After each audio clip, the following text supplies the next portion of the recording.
Hello everyone, সকলকে জানাই শুভ মহানবমী। চলো আজকের দিনটা সকাল থেকে রাত পর্যন্ত কিভাবে কাটালাম তারই একটা ভিডিও তোমাদের সঙ্গে শেয়ার করি। পুজো মণ্ডপ থেকে বাড়ি ফিরতে আজকে ভোর হয়ে গেছে, তো যখন ফ্রেশ হয়ে ঘুমোতে যাব তখন দেখছি ভোরের আলো প্রায় ফুটেই গেছে। ভোরবেলা ঘুমোতে গেছি আর ঘুম থেকে উঠতে উঠতে প্রায় 11টা 10-15 বেজে গেছে। ঘুম থেকে উঠে ফ্রেশ হয়ে চা খেয়ে দেন চলে গেলাম স্নান করতে। স্নান টান করে ঘরের পুজোটা দিয়ে নিয়েছি। দেন আমি রেডি হয়ে বাবিকেও রেডি করিয়ে দিয়েছিলাম। বাই দ্য টাইম চলে এসেছিল মা বাপি। আজকে আমরা ফ্যামিলি সকলে মিলে যাচ্ছি একটু লাঞ্চ করতে।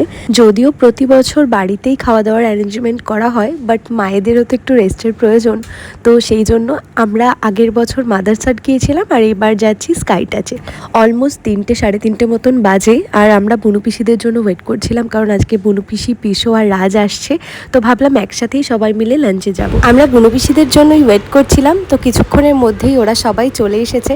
আর আমরা কিন্তু বাইরে বেরিয়েই দাঁড়িয়েছিলাম যে বুনু পিসিরা আসলেই আমরা যাতে বেরিয়ে যেতে পারি।